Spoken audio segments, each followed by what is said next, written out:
Uncut. Orator Academy talks uncut, unfiltered, unedited, unscripted, because life is better organic.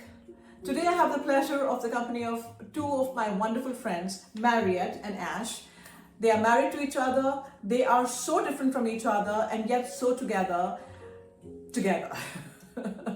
So why don't I introduce them to you and see how beautifully they have navigated through life, through difference in opinions, through difference in careers, difference in religion too, and have this beautiful journey of 36 years? Yes. Wonderful. Mariette, thank you for your time this morning. Thank you, Ash. You're welcome, and welcome to Leslie. And we're delighted you've selected us. My pleasure and my honor. Thank you. So you are a Christian girl, an engineer. He is an Indian from the southern part of India and a Hindu. Lots of polarities right there to open up this chapter. How did this union happen? I'll let Mariette speak first. Yes, you'll hear the correct version first and then Ash's version. But we met at school at UT Austin. We were both in graduate school. I was in the engineering program, he was in the business program, and they have student unions and student associations. And it was through that, because I was in the Pakistani Students Association, he for the Indian, and it was through those social activities that we met. And you know, the students are so different from the governments. They were all pals and they connected and so beautifully. So that was how we met. But go ahead. Except during the rivalry, the cricket match between the Indian team and the Pakistani team. But there was a cordial, friendly rivalry. Well, the Indian team won. No surprise there, but I know I don't need to say that. But my wife was cheerleading for the Pakistani team, rightfully so, because she was Pakistani.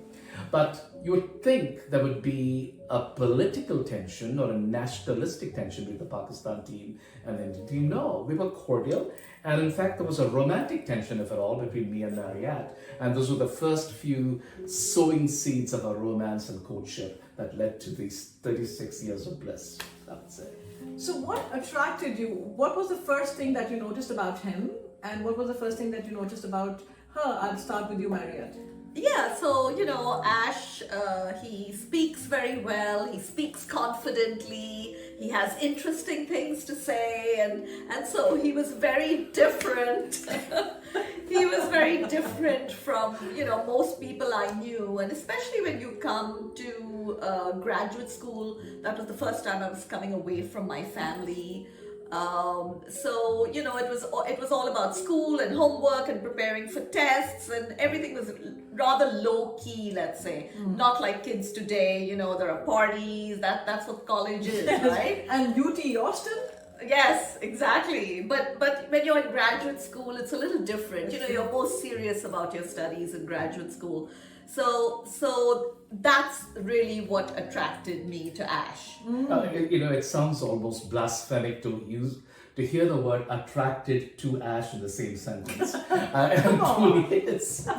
Because in all fairness, and you celebrated this about us in terms of the consonance of not just rivalry, but differences in the way we approach life. So the Pakistan-India thing is a small speck of a difference. It doesn't even matter. Nor was the Christian versus Hindu. There really wasn't any religious tension. But it was in the respective philosophies. I'll give you an example. So when he said, what is it about Ash that attracted you? I'm not even sure if there was any attraction necessarily. I think it just fell into place. On the other hand, for me, I was immensely attracted to Mariette. And for all the reasons that I couldn't be, and I'll give you some examples. She's straight as an arrow. I simply can't be as straight as an arrow. That doesn't make me unethical or illegit, but she just is that all the time. Straight through. Right, Yes. absolutely.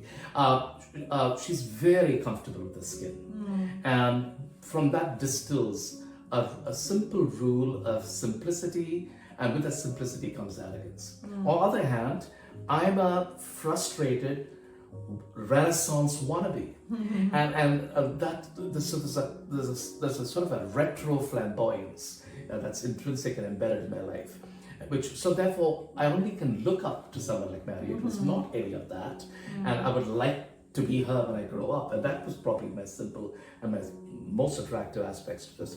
But I'll mention one more about Mariette's take on this. You mentioned she's a pragmatist and was a dreamer financially. Yes, I am. You'd think someone who was on Wall Street and flourished on Wall Street like I was would be a very thoughtful, meticulous, quantitatively enriched person. None of those boxes check with me. I'm a math dud. I have no concept of anything remotely quantitative or scientific. And yet my children were astonished, and both my children are on Wall Street today. And I said, Dad, how did you, leave alone survive, thrive, and flourish when you had these massive deficits in the stereotype of being a Wall Street financier? And furthermore, you're a dreamer and a romantic. I'll give you one quick example. We were married. Alexandra was 2 years old, and we dragged her to Italy. And by the way, travel is the DNA of the Rajan family. So we introduced travel not just to ourselves, we're prolific wanderlusters, but also to our children at a very, very young age. So here we are in Italy, and to celebrate the fact that we took our baby with us, and now we've been married now for 5-6 years, and to celebrate our marriage, I go to Boston to an old-fashioned but very traditional jewelry shop called Crump and Shreve, and I design what they call a Boston setting diamond ring with 3 stones, and it was lots of research went into it, and lots of my ethos went into it, and here I was ready to present it at the Piazza Navona. I even picked the place right by the Fountain of Four Rivers, which is a Bernini fountain, and I was going to present it to Mariette. And perfectly on, there was a rainbow, the pigeons were crawling, Alex, my daughter, the baby, was running around, and I said, this is the perfect time to present the ring to her. I do, but the pragmatist in my wife, that very moment, she says, not necessarily acknowledging the ring or the moment, she says, Ash, today's Tuesday, it's recycling day, have you told the nanny to put the garbage out? First response to it, and there was no malice, there was no intent to diminish this wonderful moment. Right. That's just Mariette, and that's just me. So there's a role reversal of family. Go ahead, I'm sure you have a rebuttal to that. I think that's a metaphorical story. It didn't really happen. I was going to say that too. No, every one of it happened. The pigeons might have been a bit of an embellishment. But No, so I do agree with this. You said, despite the differences, yes, there was so much that got you together, because faith is faith, first of all. yes, Faith is a good thing. sure. So that should not be a divider. And then good values are good values globally. It transcends religions and geographical boundaries. So that is definitely there. But you raised your children Christian, and that was okay with you? Well, without a doubt. I think the only, not the only, but the several, not conflicts, the several speed bumps in parenting. Because as I said, these polarities do get in the way. So it's not, so I say 36 years of a blissful marriage, and I mean every word, every sentiment of it. But it wasn't easy to have these intraday differences on every level. So remember, her path, Mariette's values, Mariette's approach to life, Mariette's sense of fact versus fiction, they're so profound it translates to every aspect of the day. So the tension we had in parenting was that perhaps as a stereotypical Asian tiger parent, I wanted to instill ambition and achievement in my children. And I cultivated and curated them, their foundation years, to be that. But Mariette would absolutely disagree, and she would say, no, you've got to let them be, let them evolve and define themselves as they grow, and they'll learn from mistakes. True, all true, commonsensical at the time, but I just couldn't come to it, and there was always this tension between my approach to parenting and hers. So Would you say that? Yeah, well, just to answer also the point that Vineeta was trying to make about the religious differences. So I think in that respect, Ash was always very vocal about having them being brought up in the Christian faith which is what I would have liked to have done, and he supported that wholeheartedly. Because he liked the structure that I had in my religion. He felt And the in discipline. Hinduism, it was more a way of life. There were no rituals to follow on a daily basis. And he felt, being that we were so far away from our home countries, and you don't have the satellite family around you. So he wanted that structure for the kids in our faith, And it worked. and therefore And it worked. he And did also, that. I think it's always the mother who spends more time with the child and kind of is more responsible about the discipline and the grooming of the child. The father is always probably slightly elusive, not being able to spend so much time at the ground level with the child. Right. So it's just, I Right. think, common He sense. was the good cop, I was the bad cop every day. No. But I didn't entirely forfeit exposing them to Hinduism in my own little way. I would pray every day in the morning and ring 3 cowbells, right, with my little ashram, and they would see that, observe that, and they do that today, of course, opportunistically. They do it before exams or milestones, and then they celebrate the milestones by going to the Hindu gods and bringing those bells. But so I think they had a very balanced view of religion. They appreciate Yeah, I think so. I believe so. the values I believe and so, the culture yeah. that they've Yeah. got from both of you. Sure. So that's wonderful. So you speak less, you speak enough. To the point. Yeah. He's very superfluous with his, he goes around, Yeah. he flowers, Sets- he creates a Sets bouquet. the tone. He Yeah. creates a bouquet of words and Yes. articulation. Yeah. So while it's fascinating to listen to him talk like that, but I listen to him less. Yeah. You do on a daily basis. Yeah. How does that go? Well, we all have ways of compensating and surviving, and you have your little ways. True, yeah. So it's worked, and Ash also realizes. There's only so much of positioning and the fluff that he can present to me, right? We've spent too much time together, 36 years. When you ladies So say that. so he doesn't do that as much with me as he would with you. I appreciate the candor of the question. I think that's your inner Oprah that's manifesting, which is a good thing. It's a good thing. But I think the superfluous label and Mariette's fluff label is a bit harsh. No, it's all right. And in a good way. Only because even as a child, and it goes back to my great teacher, 3rd standard teacher, who we met after many years in America. She used to see my CNBC, CNN, BBC I'm broadcasts. so glad you brought it up. I wanted you to talk about that experience too. I did not know that she even was here in America. This is when I was in 3rd standard, and now she's in America. I'm in America. So one day I get a phone call from a daughter-in-law, and the daughter-in-law says, "I just want to ask you this question because my mother-in-law's been annoying me. Are you Ash Ashok Rajan?" I said, "Yes, I am." Although the anchors call me Ash Reagan on Wall Street, but I am Ashok. So, God, I'm so And then she relieved I'm going to tell confirmed my the mom. school. She Yes. confirmed, were you at this school in At Bangalore? St. Joseph's European, I said Aw. yes. So the point goes on, the teacher still recognized the so-called pompous, superfluous, loquacious, flamboyant And she kid told me- on 3rd grade. So I think She it's told part of my me DNA. he spoke like that when he was in 3rd 3rd grade. grade, yeah. It's a pleasure for us to hear you. What a shift in I was being a little facetious know. and I Of course was taking I a did. liberty, big friend. I had to do No, that. it's a consensus. I can't just inflate. I No, of gotta course. occasionally deflate for your good health. So Well, you can see my tire is flat, boy. I mean, no, but I have to also mention that once we were at a holiday party with the two of you in at the Merrill Lynch rooftop, Yes. across from the Rockefeller Center. Yes. And Oh, yeah. there were these younger people who had joined Merrill, and they came and they shook hands with you out so much respect in their eyes. They shook the hand and then they held the other hand on top of it. It's like, it's, when he speaks, we listen. It's such a pleasure to meet you, sir.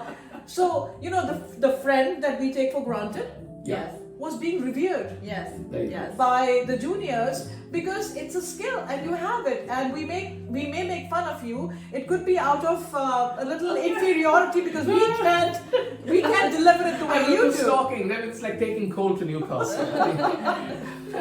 You're a champion wordsmith. You and are- charismatic as they come. Yes, and Vineeta, this is a true story. When we went once to Brazil on vacation, and it happened to be at the time when they had Carnival. So in Brazil, in not Rio, the other place. Anyway, Actually, in Rio. in Rio, okay. They have the Samba Drome where the whole activity, carnival parade takes place. And we were just sitting, two of us, and we're chatting among ourselves. And someone from like 3 seats behind was like, Ash Reagan, is that Ash Reagan? And we were like, my goodness, who knows us in Rio? And he said, I would recognize that voice anywhere. Oh wow. So, Blame it on Rio. Blame it on Rio. That is cute. No, so it's been it's. What else is there something that I haven't covered and you'd like to talk about? Go ahead. Well, even in he's positioned me as so practical. So I remember even when I was growing up at home, we would have this joke at home about you don't know science, and we tell that to our mom.